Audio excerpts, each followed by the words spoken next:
Hey traders, happy Monday. Friendly reminder to plan your trade and trade your plan. Now, what does that mean? Well, we're going to get into that in just a moment. Today's Monday, March 30th, 2020. Now, before we take a look at the information, important reminder that trading and investing is extremely risky business, and it's your responsibility to evaluate any information, opinion, advice, or other content contained in this video. So on the weekend, I was taking advantage of my forced quarantine time to reorganize my life a bit and also kind of checked in with my members a bit more than usual since most of us, stuck at home.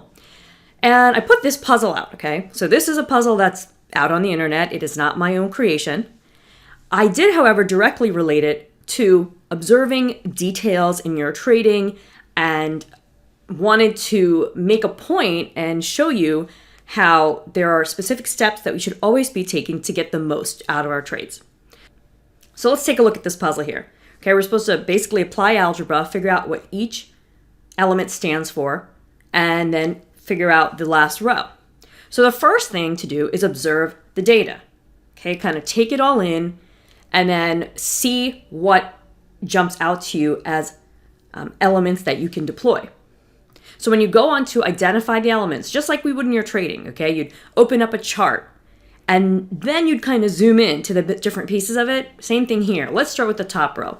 So the top row, we have 3 pairs of sneakers that when you add them all up equal 30. All right, so 30 divided by 3 is 10. So a pair of shoes equals 10. Second row, you got 2 men and a pair of shoes, and that equals 20. So we already know a pair of shoes is 10. So 20 minus 10 leaves another 10. 2 men equaling 10 means each man must equal 5.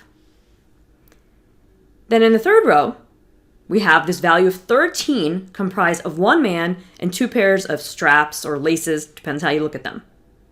Now, when you look at this here, you have 13 minus the man, which is 5, so that leaves you with 8.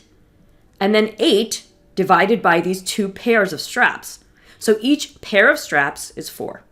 Okay, 4 plus 4 plus 5 is 13.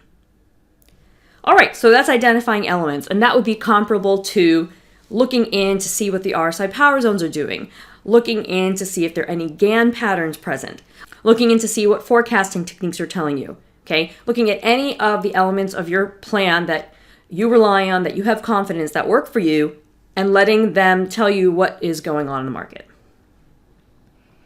Then you have to analyze the current setup, right? So if everything in the first 3 rows was data to use that we can know for the future, well then let's say this bottom right portion that I've kind of separated out is a current trade setup.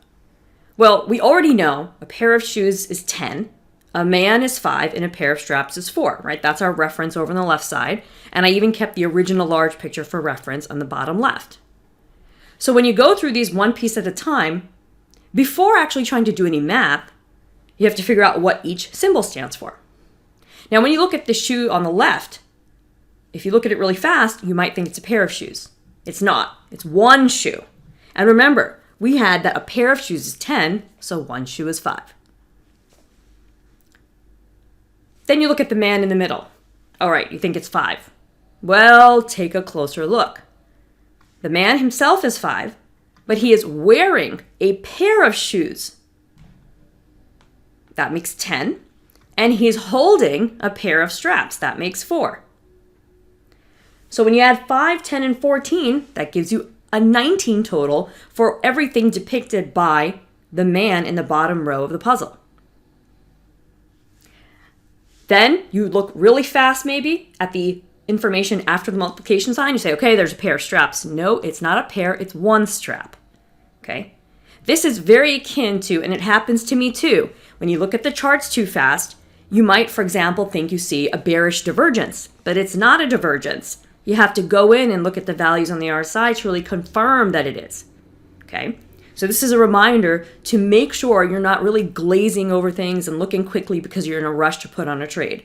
My dad used to say, there's always another train, okay? If you miss one, there's going to be another.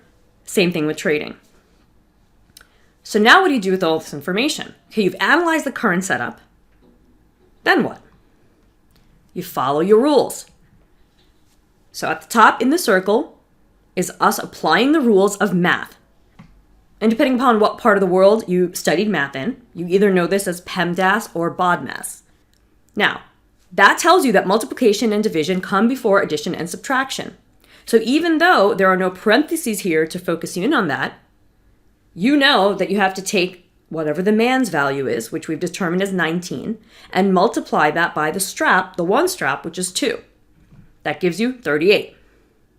Then you take that 38 and you add it to the one shoe, resulting in 43. So 43 is technically the correct answer for this puzzle.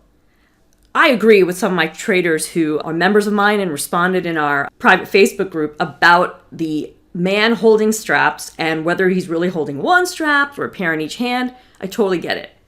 And that's up for debate. Until somebody creates a better resolution image down here, fine. You could consider that he's holding a pair of straps in each hand and then do the math from there. The point being, guys, that if you follow the exercises that we just did here to solve this puzzle and you repeat that over and over in your trading, you're going to set yourself up for success. So as a summary, reminder 2, observe data objectively. Identify elements separately. Then bring them back together and analyze the current setup as per your checklist. And what do I mean by checklist? I mean your specific parameters for what gets you set up to make a trade. Many of you have parameters for a buy and then you flip them around or look at the opposite for a sell. Some of you only have long strategies, and in conditions like the current market, maybe you're trading an inverse ETF to accommodate that. Whatever your checklist is, you want to analyze the current setup as per your checklist and then deploy and follow your trading rules. Okay? This is extremely important to remember in the world that we're in right now, as well as any trading that goes on beyond this crazy time. So jot it down, refer to it, and I'll catch you next time. You can sign up at HEMAready.com/gift to get my hot, timely, actionable updates as soon as I publish right to your inbox.